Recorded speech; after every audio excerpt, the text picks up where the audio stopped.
possible. Okay, over here. Hi, Fred. Thanks a lot for doing this. I'm really excited about any Apollo lecture where people can hear it and keeping it going. It's great. I want to ask you, you did a lot of dangerous things. What was, I think maybe one of the most dangerous, what was it like to pilot the lunar landing training vehicle? Okay, yep, the lunar landing training vehicle was always exciting. I flew 22 times.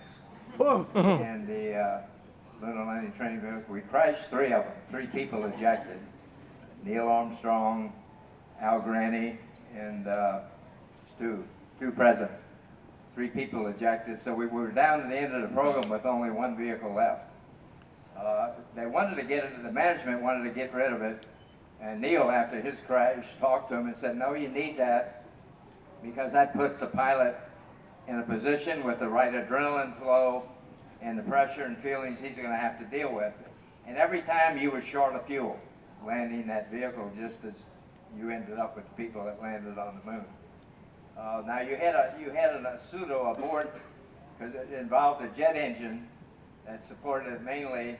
But when you went into sim mode, the jet engine through the computer cycled to put you in a 1.6G, and you're descending, and you're depending now on 2 rockets firing down, hydrogen peroxide rockets, to arrest the descent, like we did, like the descent engine on the LEM. So, and you had a manual handle for a throttle to control the landing. So that was and also the jet engine gimbal to negate air drag. So in essence, it puts you in a vacuum as you're flying the vehicle. But always, you didn't have a lot of fuel left, but you very quickly could switch back out of sim to the jet engine, and then you pretty much were sort of a helicopter with a different set of controls. But you could probably pretty quickly get it on the ground if you had to, when you got down low on fuel and the rocket engine fuel. But it puts you in that corner. You wanted to make a landing, a good landing, and a good grade. So it puts you in that mode of fighting it right down to the last seconds to get the thing on the ground, okay. All right, one more question over here. What did you do to spend your time during your days on the way back to Earth? Mostly just looking out the window. There wasn't anything else to do. And the way we shifted for 2 days was I was on alone, and Jim and Jack would be on, and we'd swap out. And then the command module got so cold that we all stayed in the LEM. So all 3 of us stayed in the lunar module for the next 2 days. So there was nothing. You didn't do anything until you got the next set of procedures, or what the mission control had figured out, and people on the ground had figured out what to do next. And then they read that up, and we'd proceed to execute what we were given at that point. Now, we didn't ad-lib anything.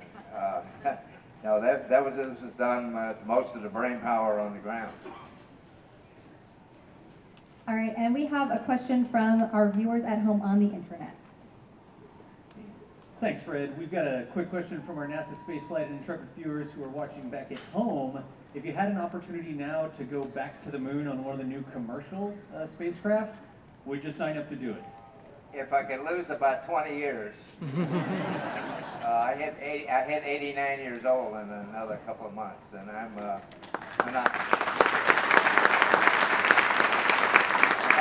fragile, but I'm not as young as I used to be.